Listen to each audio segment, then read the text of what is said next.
ओम शांति। धरती की खोज करने वाले दो भूवैज्ञानिक जियोलॉजिस्ट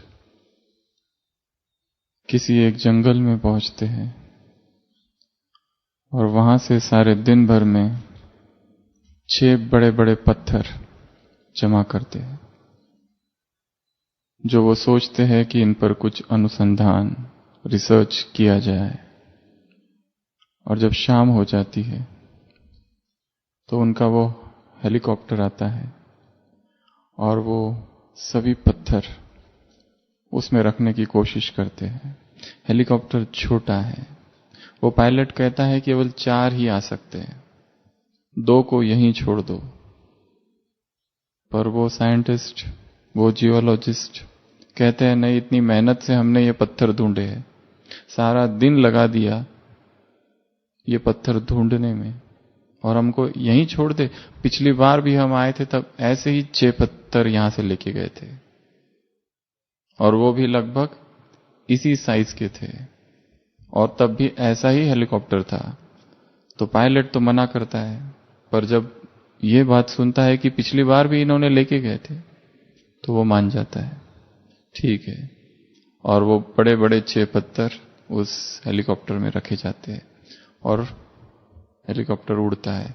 पर थोड़ी देर उड़ने के बाद ही नीचे आने लगता है और वो पायलट क्रैश लैंडिंग करनी पड़ती है उसको। और थोड़ी देर बाद एक झाड़ पर पहला जीव वैज्ञानिक, दूसरा जियोलॉजिस्ट एक झाड़ पर और पायलट एक झाड़ पर लटकते हुए। पहला जियोलॉजिस्ट कहता है यह स्थान कुछ देखा हुआ सा लग रहा है।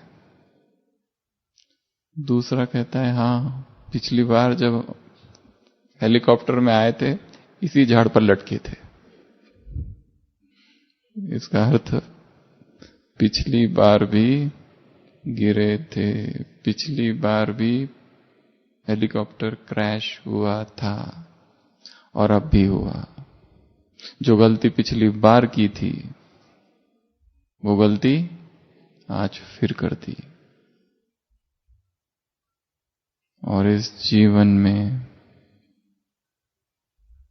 ऐसी गलती जो बार बार हो रही है उसका नाम है देह अभिमान। देह अभिमान वो गलती है कि जो हम बार बार कर रहे हैं। और जब जब व्यक्ति देह भान में आता है, देह अभिमान में आता है, कुछ ऐसी भूलें होती है कि तब उसे पता नहीं चलता है, वो बाद में पता चलता है कि ये भूल थी। जब समय व्यर्थ चला गया, जब मुख से व्यर्थ शब्द निकल गए, जब व्यर्थ कर्म हो गए, जब व्यर्थ चलन हो गई, जब किसी आत्मा के चरित्र का हमने जबरदस्ती उस पर वार कर दिया,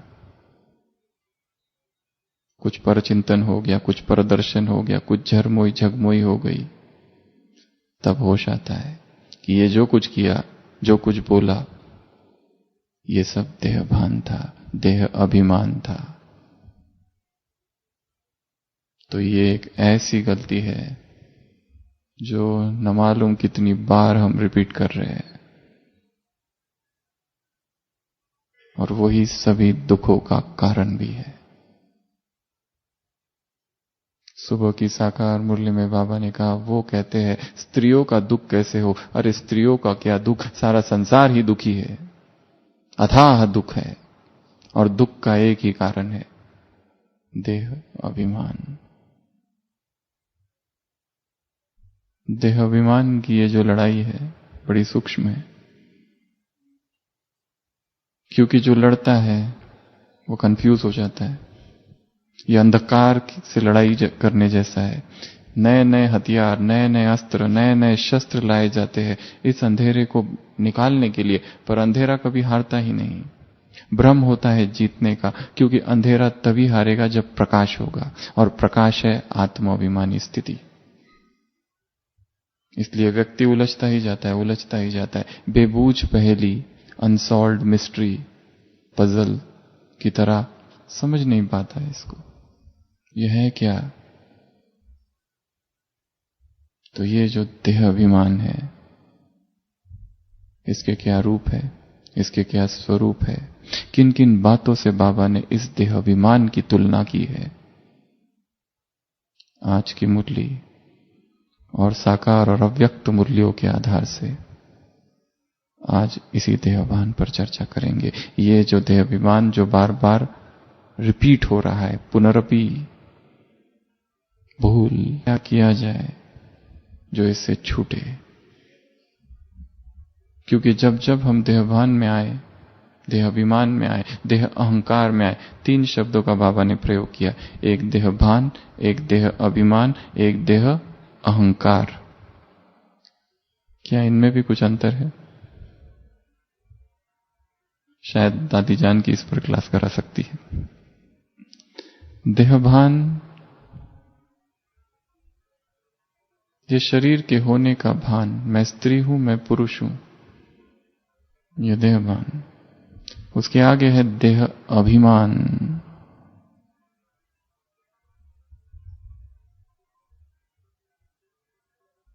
मैं क्या क्या कर सकता हूं, मैं ये कर सकता हूं, मैं वो कर सकता हूं, मैंने ये किया, मैंने वो किया।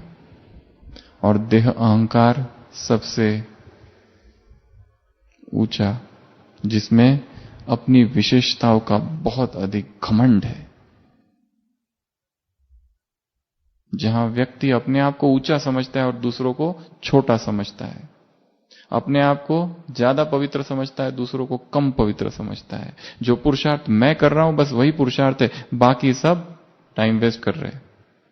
पुरुषार्थ का भी अहंकार कि हम ही बराबर कर रहे हैं सब कुछ, ये देह अहंकार है। तो इस देह अभिमान के ऐसे कुछ रूप है, ऐसी कुछ उपमाएं हैं, ऐसे कुछ उदाहरण है जिसकी हम चर्चा करेंगे। ऐसे 21 रूप। सबसे पहला देहाभिमान एलॉय है। एलॉय अर्थात सुबह की साकार मुरली, आत्मा में खाद है, इसलिए जेवर भी वैसा ही होगा। यदि आत्मा में खाद पड़ी है, धातु मिश्रित हुए हैं, देहभान का, देह अभिमान का, देह अहंकार का, देह घमंड का, तो क्या करना पड़ेगा इसको निकालने के लिए? जब किसी धातु में कोई दूसरा मिश्रित हो जाता है, तपाते हैं उसको, सोने को तपाया जाता है ताकि वो कुंदन बने, रियल गोल्ड। केवल ज्ञान चिंतन से कुछ भी नहीं होगा। आज सुबह की साकार मुरली, ज्ञान को धारण करने में भी मेहनत है तो योग में भी मेहनत है, दोनों चीजों में मेहनत है। एक जगह तो कहा बाबा ने, बाप समान संपूर्ण ज्ञान को धारण कर लो, खाली कर दो उसको, एवर प्योर बन जाए उसके जैसा। तो सबसे पहला देह अभिमान क्या है? एक खाद है, एक धातु मिश्रण है जो कि इस आत्मा में पड़ा है। और जब तक यह धातु उसमें मिश्रित है, हम जो सोच रहे हैं, हम जो हमारी भावनाएं हैं, जो हमारे डिसीजंस है, वो गलत गलत होते जाते हैं। जो मुख से शब्द निकल रहे हैं वो ऐसे शब्द निकल रहे हैं जो निकलने नहीं चाहिए थे, फिर भी निकल रहे, जिससे किसी के चरित्र का हनन हो रहा है।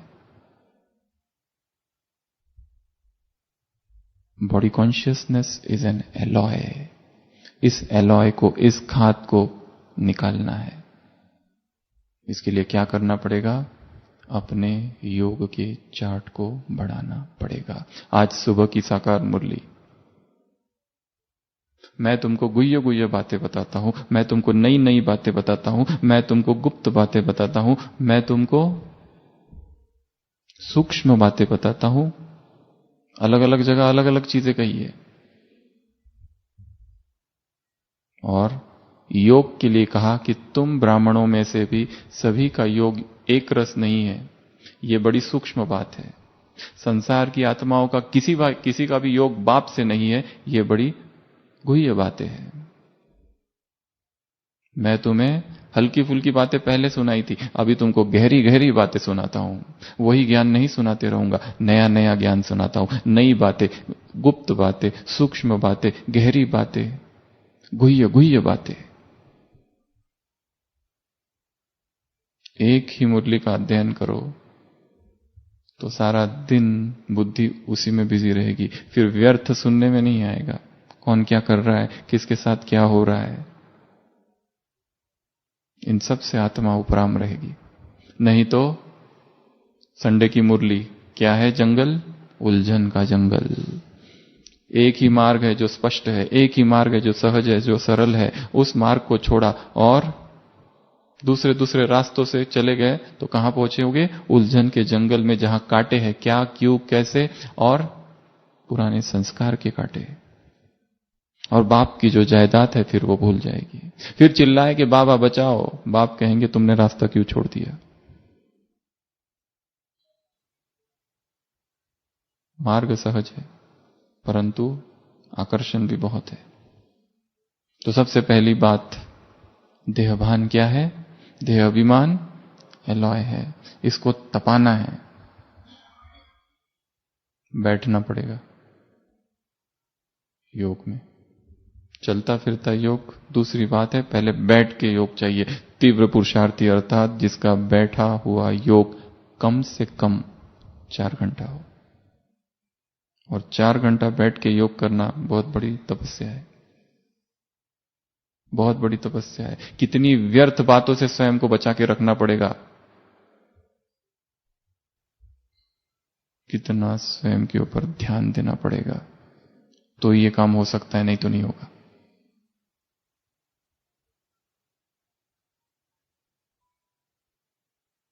पहला। दूसरा, देह अभिमान बंधन है। क्या है, बंधन। इसको बंधन के रूप में समझो कि मैं आत्मा बंध गई हूं। और देह अभिमान अर्थात उसके बड़े सूक्ष्म रूप है, रूठना, नाराज होना, अपसेट हो जाना, उदास हो जाना, भयभीत हो जाना, घबराहट हो जाना, सब देहभान की निशानी। सूक्ष्म देह अभिमान। अपेक्षाएं रखना, व्यर्थ की बातें करना, अफवाहें फैलाना, सब देहभान की निशानियां हैं।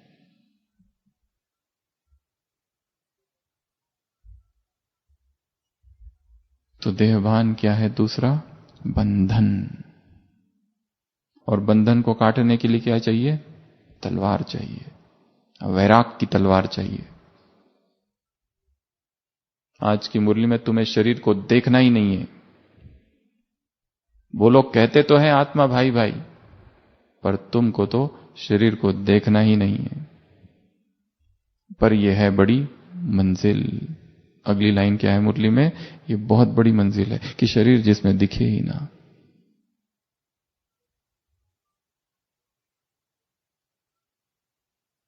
ये बंधन है जिसने मुझे बांधा है।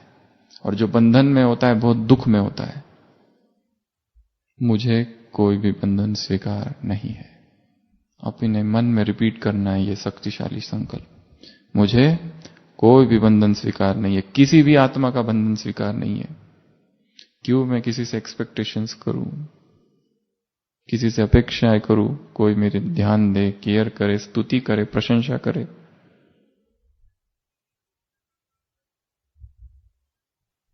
ये भी बंधन है, सूक्ष्म बंधन।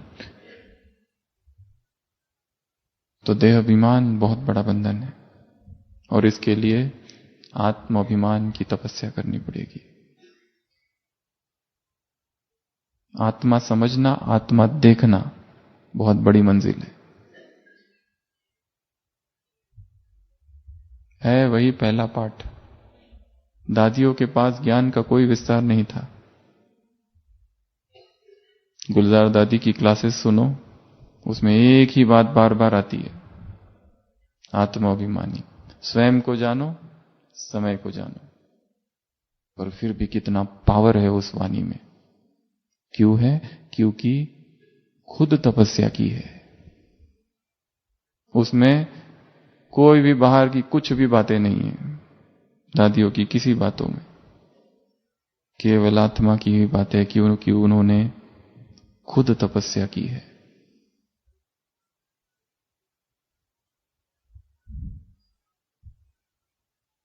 तो देह अभिमान बंधन है, मुझे इस बंधन से छूटना है।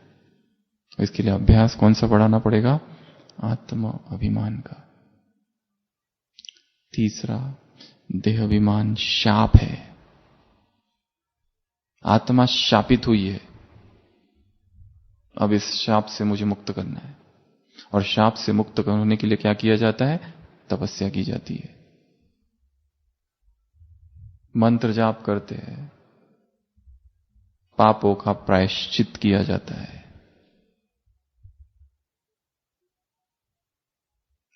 ज्ञान में आने के बाद हुई हुई सारी गलतियां, ज्ञान में आने के बाद आया हुआ सारा देह अभिमान, ज्ञान में आने के बाद हुए हुए पाप, बहुत भारी हिसाब है, बहुत भारी। आज की मुरली साकार निर्विकारीपना सतयुग में था।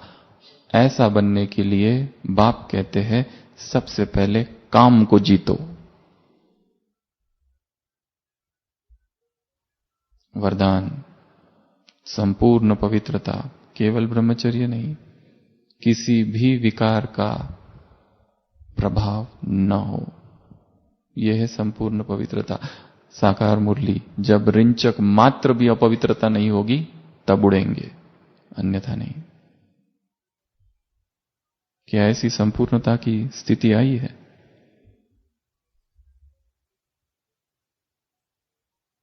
रिंचक मात्र भी अपवित्रता नहीं। किसी एक भाई ने अनुभव सुनाया था, गुलजार दादी का ही, कि जहां वो रहते थे एक भाई बार बार गलतियां करता था। तो उस बड़े भाई ने दादी को कहा, दादी आप उसको कुछ बोलना, वो गलती कर रहा है। दादी ने कहा ठीक है बोलती हूं। फिर दादी ने बोला ही नहीं। फिर दूसरी बार फिर कहा कि दादी आप शायद भूल गए, वो जो है ना वो बहुत गलतियां कर रहा है, उसको आप जरूर बोलना कुछ। दादी ने कहा ठीक है बोलती हूं। ऐसा कई बार कहा पर दादी ने उसको एक बार भी नहीं बोला। फिर उसने बोला ही, दादी आप उसको बोलते क्यों नहीं? दादी ने कहा मैं उसको क्या बोलूं? उसने कहा दादी वो किसी का भी नहीं सुनता। दादी ने कहा अगर किसी का ही नहीं सुनता तो मैं क्यों बोलूं? मैं क्यों उसको गलती सुनाऊं?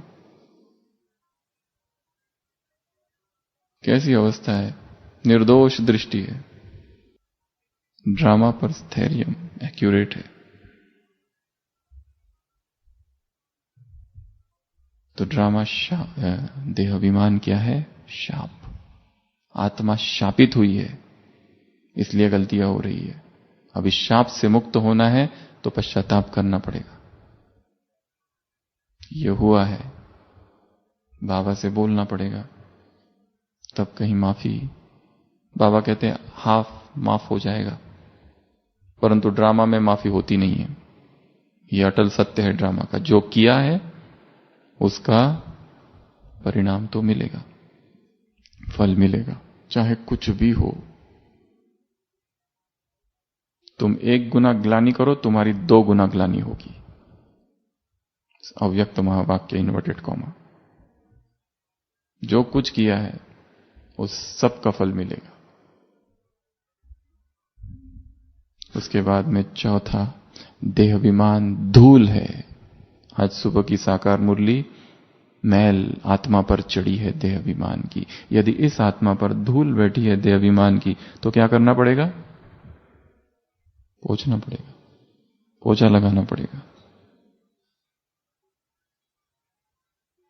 यदि ये कमरा, ये हॉल कितना स्वच्छ है, पर इसकी अगर सफाई ना की जाए, ये सोचकर कि सब खिड़कियां तो बंद है और यहां तो धूल बहुत कम आती है, इसकी सफाई आज नहीं करेंगे। कितनी बार करते हैं इसकी सफाई दिन में? 1 बार या 2 बार? 1 बार। तो इसमें धूल बैठ जाएगी। मन भी ऐसा दर्पण है जिसमें विचारों की धूल बैठती है, इच्छाएं, तृष्णाएं, वासनाओं की धूल बैठती है, आकर्षणों की धूल बैठती है, परचिंतन, प्रदर्शन, झरमोई झगमोई की धूल बैठती है। इसको साफ करना पड़ेगा हर दिन। जैसे घर की सफाई 2-3 बार की जाती है एक दिन में, 2 बार, कहीं 1 बार, उसी तरह इस आत्मा को भी स्वच्छ करना पड़ेगा। देहाभिमान की धूल है इसके ऊपर। तो देहाभिमान क्या है? धूल, मिट्टी है, मैल है, इसको हटाना पड़ेगा। ये सारे बड़े सूक्ष्म कार्य है, और आत्मा की जितनी सूक्ष्म महसूसता होगी तभी ये किए जाएंगे, नहीं तो मैल बैठी भी है और कोई परवाह नहीं है। अगला, देहाभिमान शत्रु है, एनिमी। हमारा क्या है? दुश्मन है, और दुश्मन बहुत शक्तिशाली है, बहुत शक्तिशाली है। उसके एक रूप नहीं है। सुबह से लेकर शाम तक देखो तो हर दिन नए नए, और हर दिन बहुरूप है। कहां से आ जाता है और कैसे आता है पता ही नहीं चलता है। जब जब हम दुखी हुए होंगे जरूर कोई ना कोई देहाभिमान आया। जब जब हम नाराज हुए जरूर कोई देहाभिमान आया। जिस दिन अमृत वेला मिस हुआ जरूर उसके पहले दिन देहाभिमान आया, जिसकी सजा मिली अमृत वेला। जिस दिन मुख से ऐसे शब्द निकल गए परचिंतन के, जिसका हमको भी नहीं पता सत्य है या सत्य, जरूर अंदर देहाभिमान आया। इसका मतलब अंदर जरूर आत्माभिमान कम हुआ। ये खेल है प्रकाश और अंधकार का, दिन और रात का। शत्रु बहुत शक्तिशाली है, उसकी हर चाल को समझना है, सूक्ष्मता से उसको समझना है। सारे दिन भर कहां, कैसे, कब वो आता है, कहां से प्रवेश करता है और क्यों आता है। इतना पुरुषार्थ करने के बाद, इतनी चेकिंग करने के बाद, इतने चार्ट लिखने के बाद, इतनी मुरलियां सुनने के बाद, इतनी क्लासेस सुनने के बाद, क्यों आत्मा उड़ नहीं पा रही है? किसने पंख काट दिए हैं?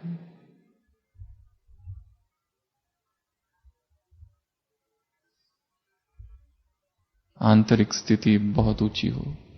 कुछ दिन पहले मुरली में था, श्रेष्ठ स्थिति वरदान में था, मेडल है, ब्राह्मण जीवन का मेडल है। बाहर से कौन क्या कर रहा है एक दूसरी बात, पर अंतर से क्या पुरुषार्थ चालू है। सेवाओं में तो सब लगे हुए हैं, ऐसा कोई भी नहीं है जो सेवाएं नहीं कर रहा है, पर उन सेवाओं के अंदर मन की सूक्ष्म स्थिति क्या है। तो देहाभिमान क्या है? शत्रु है। उसकी हर चाल को समझना है और उसे हराना है। उसके बाद में देहाभिमान फागी है। जब मुरलियों में आता है, चलते हैं और फागी आ जाती है तो कुछ भी दिखाई नहीं देता है, कुछ भी दिखाई नहीं देता है, समझ भी नहीं आता है क्या करे। वैसे जब देहाभिमान घेर लेता है, विकार अपने आप आ जाता है, आ जाते, दृष्टि धुंधली हो जाती है, निर्णय नहीं कर पाती।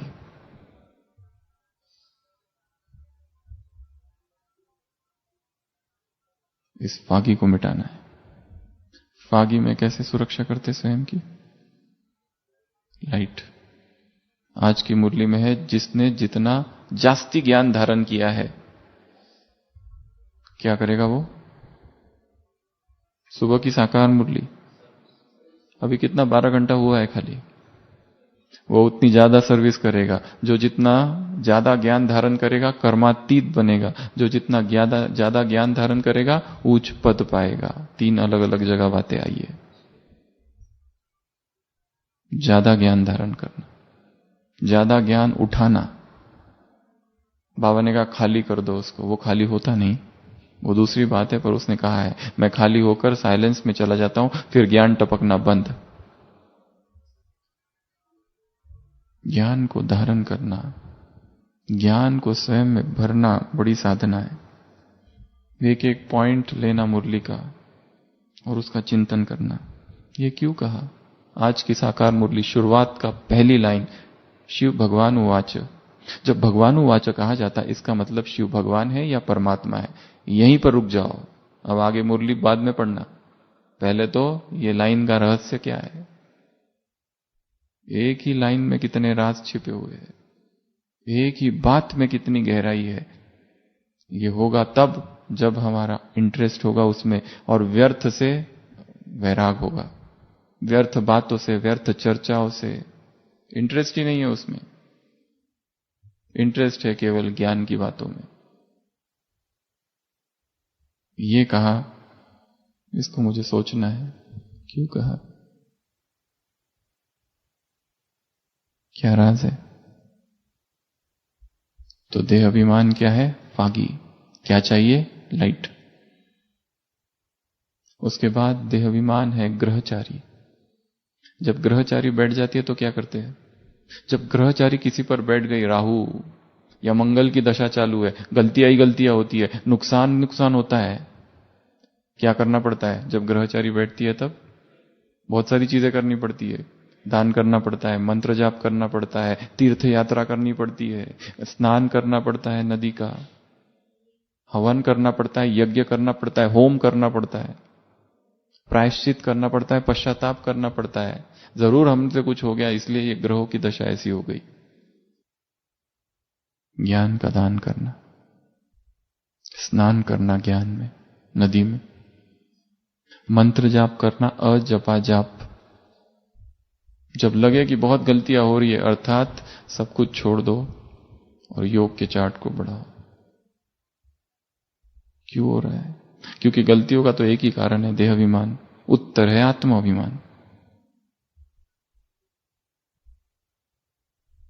तो देह अभिमान क्या है? ग्रहचारी। ग्रहचारी बैठ जाती है। अगला देह अभिमान है नरक, हेल। नरक में जो यातना है वो देह अभिमान में यातना है। व्यक्ति चाहता है मुझे सुख मिले, दैहिक सुख प्राप्त करना चाहता है शरीर का, इस आश से कि सुख मिले, परंतु सुख मिलता है साथ में ढेर सारा दुख। देहाभिमान का हर छोटा सुख साथ में पैकेज लाता है दुख का, फ्रस्ट्रेशन का।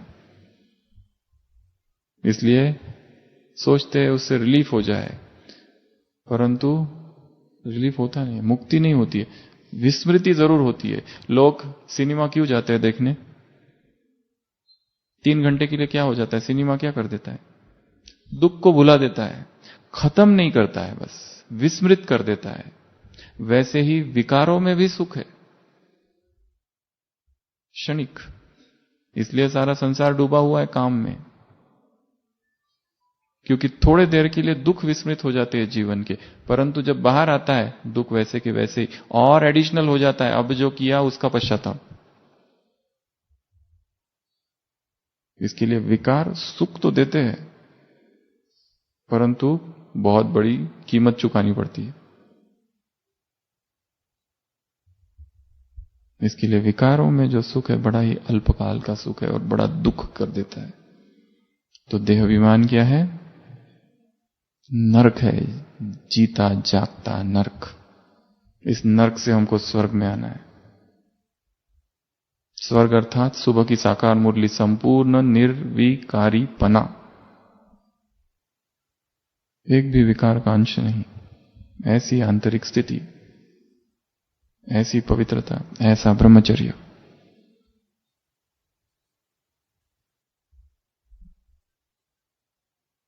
उसके बाद में देहाभिमान है खुजली, इच। खुजली होती रहती है। अगर खुजली की बीमारी हो तो क्या होता है? यहां खुजली हुई, जब जब खुजली हुई खुजाओ, रुक जाओ, फिर खुजली होती है, खून आने लग गया, अब सोचते अगली बार नहीं खुजाऊंगा, खून आ गया, पर थोड़ी देर के बाद फिर खुजली। खुजली जैसा है देहाभिमान। विकार जो है ना खुजली जैसे है।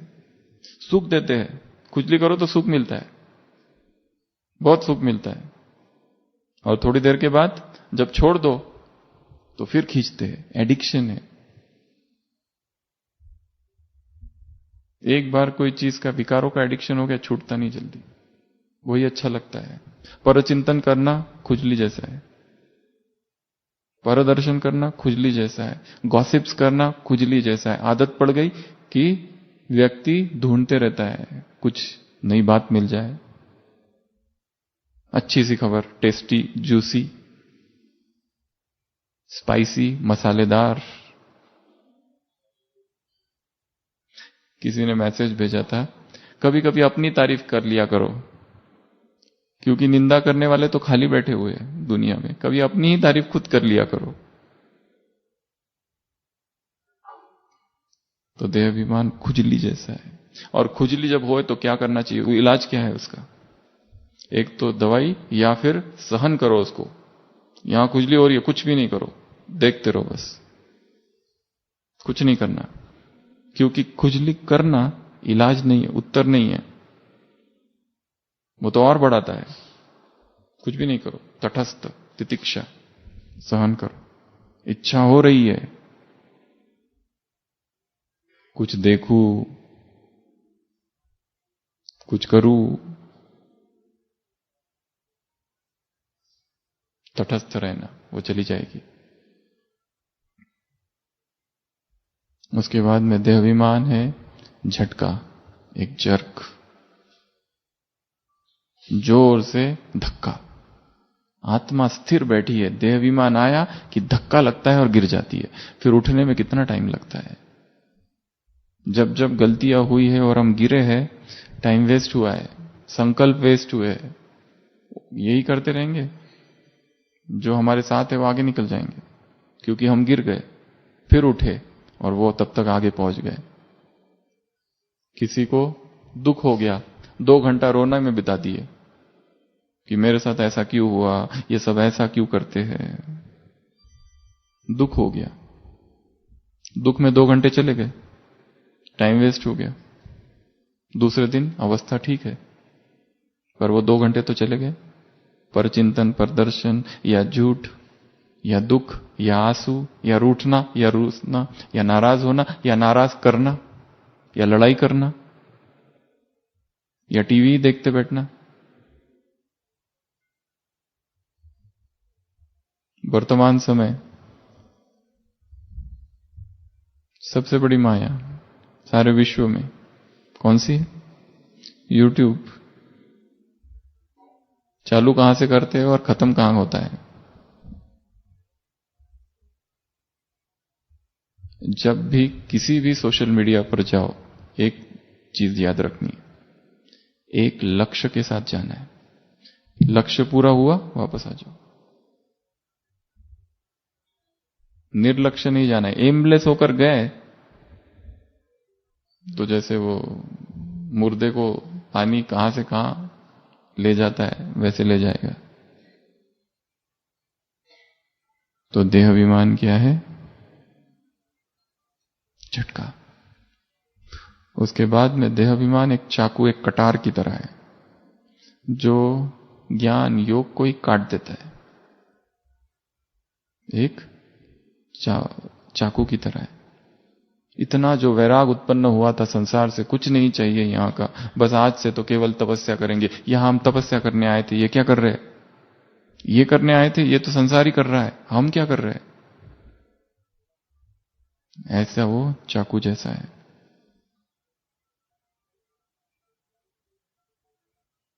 उसके बाद में देहाभिमान है झूठ। देहाभिमान क्या है? झूठ। आने वाले संडे की मुरली सत्य पर है, आत्मा का सत्य स्वरूप।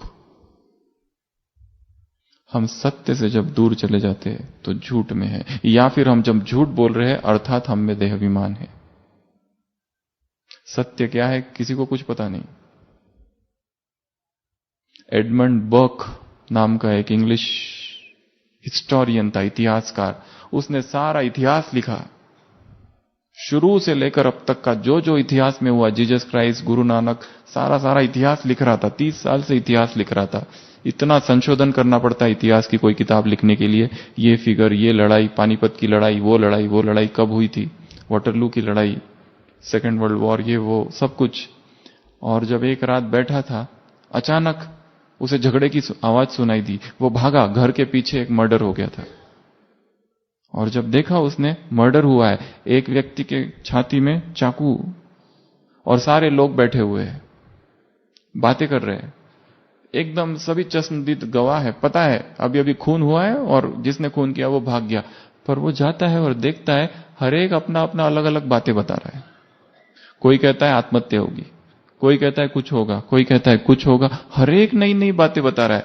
वो कहता है जो बात मेरे घर के पीछे हो रही है और मेरे सामने हो रही है और इतने लोग यहां हैं, तो मैं ये जो लिख रहा हूं इतिहास, इसमें कितनी सत्यता है? जो 200 साल पहले हुआ है वो किसको पता है सत्य क्या है? वह घर आता है, सब फाड़ देता है सारा रिसर्च, क्योंकि वो केवल बातें थी, सत्य किसी को कुछ पता ही नहीं। देह अभिमान झूठ है, और जब देह अभिमान है तो मुख से जो निकलेगा वो झूठ ही निकलेगा।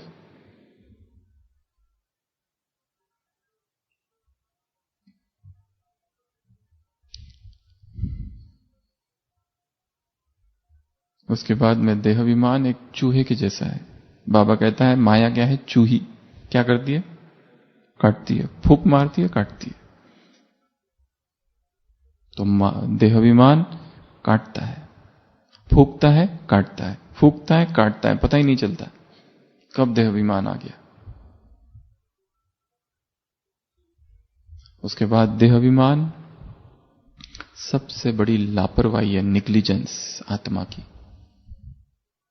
जब जब हम देहाभिमान में हैं, अर्थात हमारे जो ऊंचे कर्तव्य है वो हम भूले हुए हैं, ये लापरवाही की अवस्था है, गफलत की अवस्था है, भूले हुए हैं, कुछ पता ही नहीं।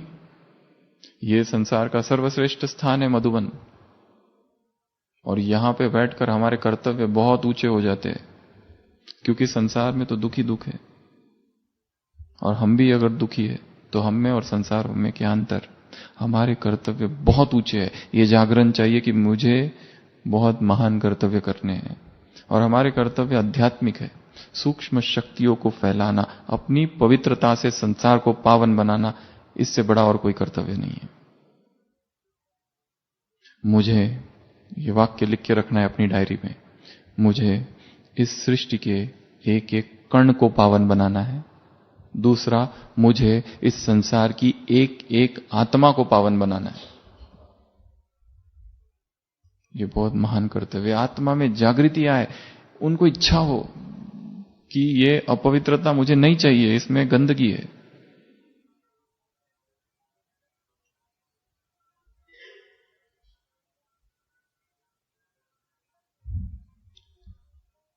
उसके बाद में देहाभिमान अजगर है।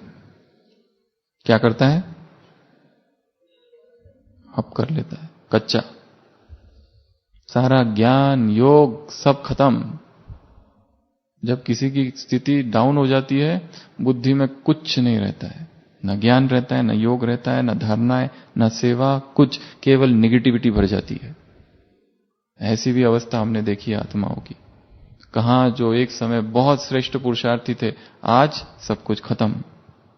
कहां तो अमृत वेला योग में नियमित, आज गुप्त।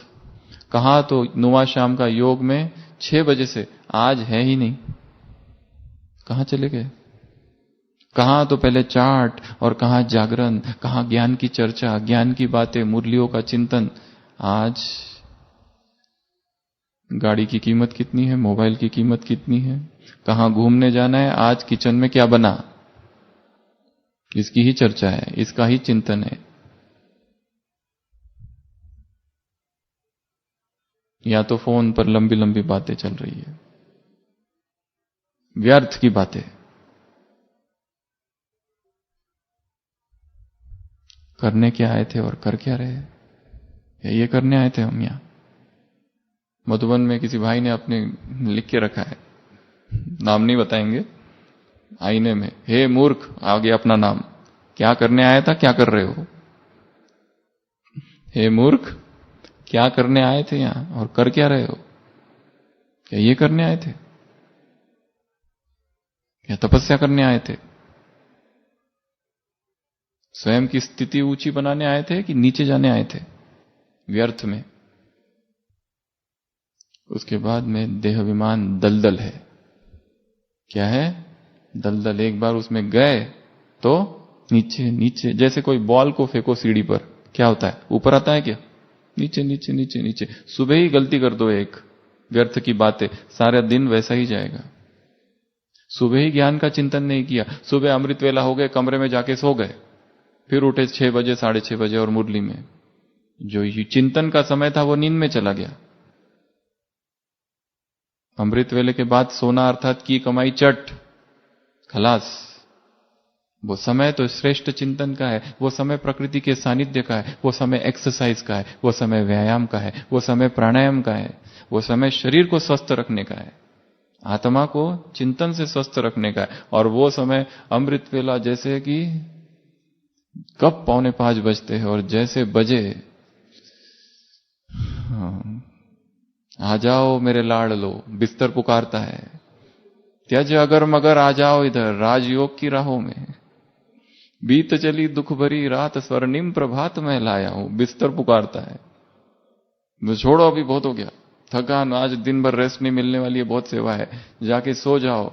और सोते हैं और फिर सीधा 6 बजे उठते हैं और 6 बजे उठने के बाद एकदम फ्रेश लगता है। आहा हा हा। दो आत्मा, एक सीधा 6 बजे उठती है, दूसरी आत्मा अमृत वेला करती है, सोती है 6 बजे उठती है। दोनों की स्थितियों में ज्यादा अंतर नहीं है, क्योंकि उसकी भी दिन वहां से चालू हो रहा है 6 बजे से, ये तो गया विस्मृति में। ये तो समय चिंतन का है, शरीर को स्वस्थ रखने का है। और कोई कोई मोबाइल में लग जाते हैं अमृत वेला होते ही, मैसेजेस, मोती, थॉट, स्लोगन, शुभ विचार भेजने में। जैसे अगर तुमने नहीं भेजे तो अकाल पड़ जाएगा शुभ विचारों का संसार में। हैप्पी अमृत वेला, हैप्पी सद्गुरुवार, हैप्पी सोमवार, कुछ भी, टाइम वेस्ट।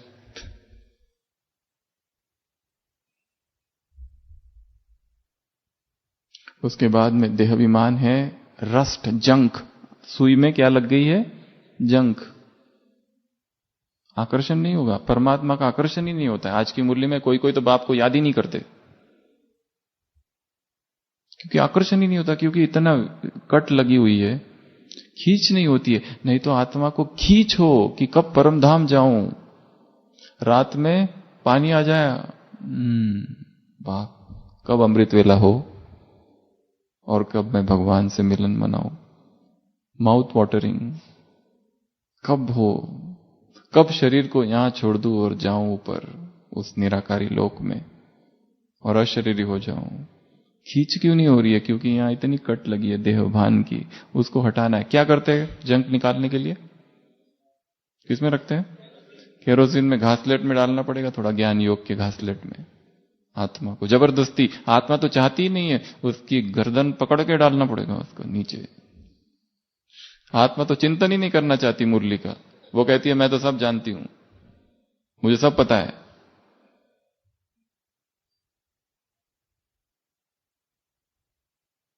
उसके बाद में देहाभिमान है तूफान। क्या है? तूफान आता है तो ज्ञान योग के जो छोटे छोटे गांव बसाए थे सब उड़ा कर ले चले जाता है।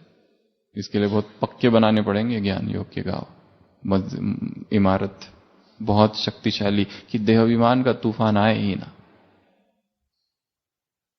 उसके बाद में देहाभिमान है चोर, डाकू, थीफ। आता है चुपके से और अनुभव की चोरी कर ले जाता है, सूक्ष्म बाबा के प्यार की चोरी कर ले जाता है और देहधारी का प्यार वहां आ जाता है।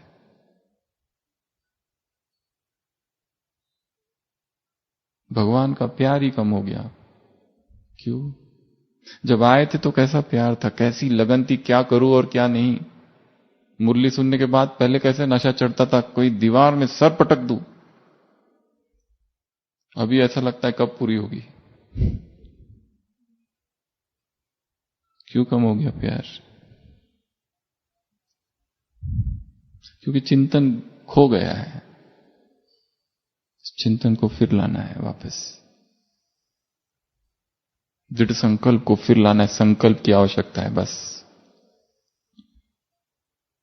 उसके बाद में 20वां देहाभिमान है हलचल। क्या है देहाभिमान? हलचल है, भयंकर हलचल, रेस्टलेसनेस, बेचैनी होती है देहाभिमान से। देहाभिमान आ गया किसी की ग्लानि कर दी 1 घंटा, उसके बाद में योग करो बैठकर, होगा क्या? नहीं होता है। कीमत तो चुकानी पड़ेगी।